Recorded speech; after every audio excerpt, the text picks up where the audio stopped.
네, 오늘 하루도 평안하시기 바라겠습니다. 오늘 말씀은 마가복음 4장 16절에서 17절 말씀입니다. 또 이와 같이 돌밭에 뿌려졌다는 것은 이들을 가리킴이니 곧 말씀을 들을 때에 즉시 기쁨으로 받으나 그 속에 뿌리가 없어 잠깐 견디다가 말씀으로 인하여 환난이나 박해가 일어나는 때에는 곧 넘어지는 자요. 아멘. 오늘 말씀은 돌밭에 뿌려진 씨에 대한 주님의 해석의 말씀입니다. 말씀의 씨가 돌밭 같은 마음에 뿌려졌는데 처음에는 기쁨으로 받지만 환난이나 박해가 오면 금방 넘어지는 사람이다. 이렇게 해석을 하셨습니다. 왜 금방 넘어지냐면 믿음의 뿌리가 없어서 넘어지는 것이다 라고 말씀하시는데요. 이게 이제 무슨 말이냐면 환난이나 박해가 우리가 살다 보면 반드시 오는데 믿음의 뿌리가 약하니까 견디지 못하고 금방 넘어진다라는 겁니다. 자, 그래서 오늘은 성도가 이 환난이나 박해를 이길 수 있는 이 믿음의 뿌리를 길러야 되는데 이제 어떤 마음의 태도를 가지면 이 믿음의 뿌리를 기를 수 있는지 함께 생각하면서 은혜를 나누겠습니다. 자, 첫 번째 고난을 대하는 우리 성도들의 믿음의 태도 첫 번째는요. 이 세상에서 고난은 필수 과정이다라고 생각하는 것입니다. 그러니까 고난은 피해갈 수 없고 이건 반드시 우리가 거쳐야 되는 과정이다.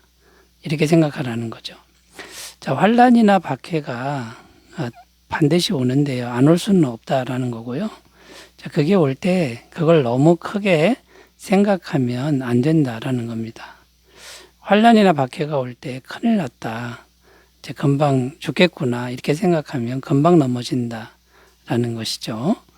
자, 그래서 이 환난이나 박해 이런 걸 고난이라 그러는데 성도에게 고난은 이제 필수 과정인데 왜 그런지 먼저 살펴보면요.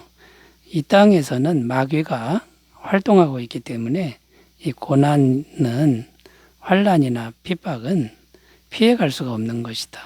그러니까 기꺼이 받아들이는 태도를 가져야 된다라는 것입니다. 에베소서 2장 2절입니다. 그때 너희는 그 가운데서 행하여 이 세상 풍조를 따르고 공중의 권세 잡은 자를 따랐으니 곧 지금 불순종의 아들들 가운데서 역사하는 영이라. 지금 불순종의 아들들 가운데서 역사하는 영, 곧 마귀가 있고요. 이 세상 풍조를 따르게 만드는 공중권세 잡은 자, 이 마귀가 있다라는 겁니다. 마귀가 있으니까 성도는 고난이 이게 필수 과정일 수밖에 없다라는 것입니다. 요한복음 15장 19절입니다. 너희가 세상에 속하였으면 세상이 자기의 것을 사랑할 것이나 너희는 세상에 속한 자가 아니요 도리어 내가 너희를 세상에서 택하였기 때문에 세상이 너희를 미워하느니라.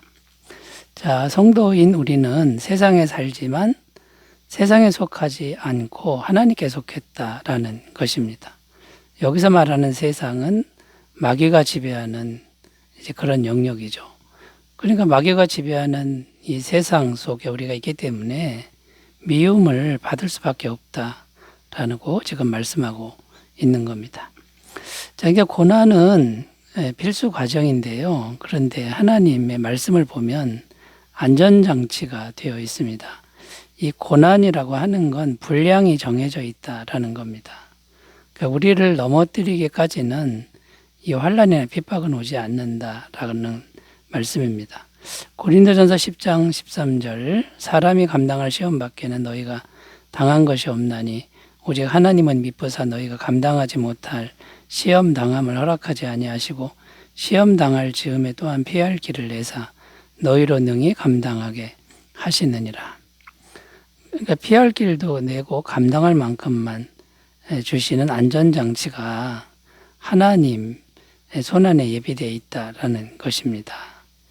자, 그러니까 여러분 우리가 고난이 반드시 오지만 지나치게만 생각 안 하면 된다라는 말씀이고요. 또 하나님이 이 고난을 다 막아주시지 않는 그 이유가 있는데 그건 하나님의 선한 섭리라는 겁니다. 더 큰 영광을 위해서 잠시 고난을 허락하신다라는 것인데요. 이제 우리가 시험 보는 거, 학교에서 시험 보는 것을 예로 들 수 있습니다. 자, 시험을 볼 때 힘들죠. 시험 공부도 해야 되고. 자, 그렇지만 그 시험 공부와 시험을 통해서 우리의 실력이 향상됩니다. 그래서 이 시험이라는 과정을 허락하신다라는 것입니다. 또 운동선수가 운동할 때 너무 힘듭니다. 인간의 한계 지점까지 가지 않습니까? 그런데 승리를 위해서는 또 건강을 위해서는 그 힘든 지점까지 가는 이제 그런 부분이 필요하다라는 거죠. 그래서 하나님은 고난을 허락하신다라는 겁니다. 로마서 8장 17절 자녀이면 또한 상속자 곧 하나님의 상속자요 그리스도와 함께한 상속자니 우리가 그와 함께 영광을 받기 위하여 고난도 함께 받아야 할 것이니라. 그러니까 지금의 고난은 영광을 위한 것이다. 영광을 위한 하나님의 섭리다. 이런 의미가 있습니다. 그리고 이런 고난이 있어야 우리가 거룩하고 깨끗해진다라고도 말씀하고 있습니다. 요한복음 15장 2절 물은 내게 붙어 있어 열매를 맺지 아니하는 가지는 아버지께서 그것을 제거해 버리시고 무릇 열매를 맺는 가지는 더 열매를 맺게 하려 하여 그것을 깨끗하게 하시느니라. 쉽게 말해서 가지치기 하는 그런 말씀인데요. 가지치기 하면은 아프죠. 그러나 그 가지치기를 해야 열매를 많이 맺을 수 있다라는 겁니다. 히브리서 12장 11절 무릇 징계가 당시에는 즐거워 보이지 않고 슬퍼 보이나 후에 그로 말미암아 연단받은 자들은 의와 평강의 열매를 맺느니라. 고난이 마치 하나님의 징계 같지만 그 과정을 거쳐야 의와 평강의 열매를 맺는다고 말씀합니다. 자, 그러니까 여러분 우리가 환난이나 핍박이 올 때 넘어지지 않으려면 필수 과정이다 이렇게 받아들이고 긍정적인 면을 생각하면서 잘 견디시기를 바라겠습니다. 자, 두 번째로 가보겠습니다. 고난을 어떻게 대해야 할까? 두 번째는요. 7번 넘어져도 8번 일어나는 태도를 길러야 한다라는 겁니다. 자, 7번 넘어져도 8번 일어난다. 이거는 꼭 숫자를 의미하는 게 아니라 끝까지 다시 일어나라는 의미가 됩니다. 마귀의 작전은 뭐냐면 우리가 스스로 포기하게 만드는 겁니다. 자, 우리가 스스로 포기하면 하나님도 인격적이신 분이라 하나님도 어떻게 할 수가 없습니다. 그래서 우리 마음을 속이는 거죠. 계속 고난과 환난을 계속 줘서 스스로 포기하게 만든다라는 겁니다. 자, 그래서 이걸 잘 알면 이제 어떻게 해야 되겠습니까? 900번 넘어지면 901번 일어나고 1000번 넘어지면 1001번 다시 일어나기만 하면 이긴다라는 겁니다. 자, 성경에서는 의인이요. 안 넘어지는 사람이 의인이 아니라 다시 일어나는 사람, 어떤 일이 있어도 다시 일어나는 사람을 의인이라 말씀하고 있습니다. 잠언 24장 16절 대저 의인은 7번 넘어질지라도 다시 일어나려니와 악인은 재앙으로 말미암아 엎드러지느니라. 그 의인은 넘어지는데 수도 없이 넘어지는데 다시 일어나면 의인이 이제 되는 겁니다. 이게 이제 하나님이 원하시는 모습이라는 거죠. 자, 마찬가지로 성경적인 의인은 죄를 안 짓는 사람이 아니라 죄를 계속 짓지만 회개하는 사람이다라는 겁니다. 요한일서 1장 9절 만일 우리가 우리 죄를 자백하면 그는 미쁘시고 의로우사 우리 죄를 사하시며 우리를 모든 불의에서 깨끗하게 하실 것이요. 죄를 자꾸만 반복해서 지을 때 포기하면 이제 마귀에게 지는 겁니다. 그러나 다시 회개하면 승리하는 의인이 된다라는 거죠.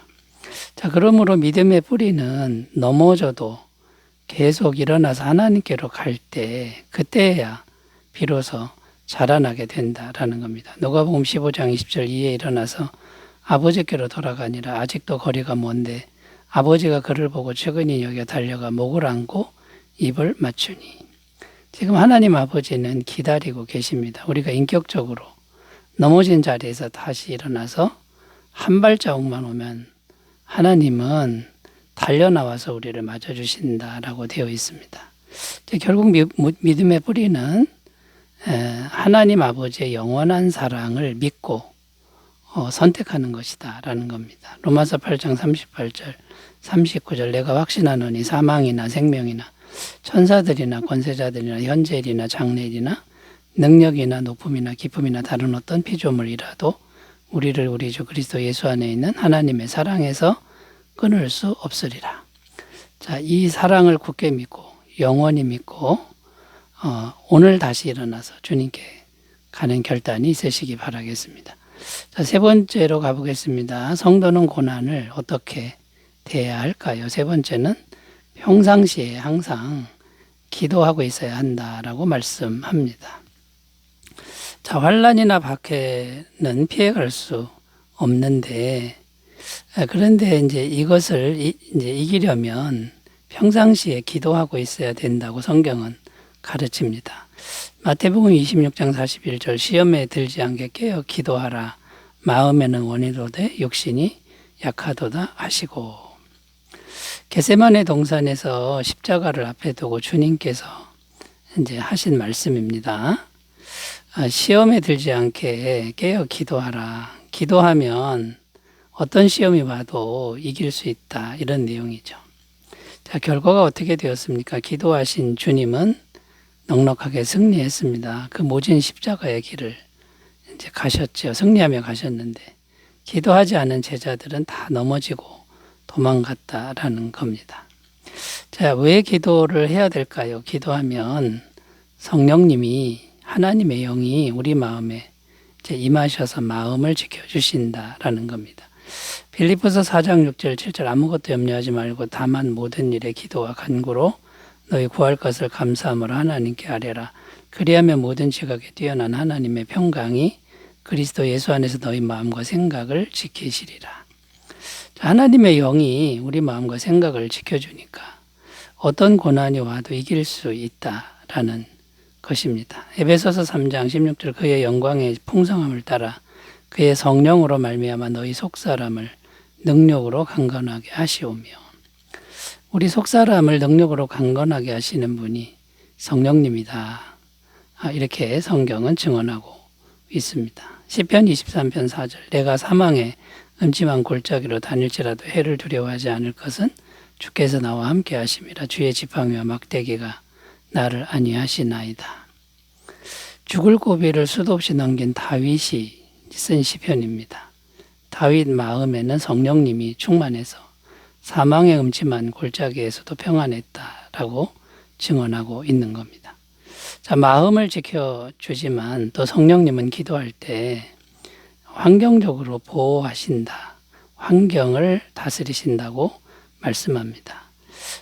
데살로니가서 2장 7절 불법의 비밀이 이미 활동하였으나 지금은 그것을 막는 자가 있어 그 중에서 옮겨질 때까지 하리라.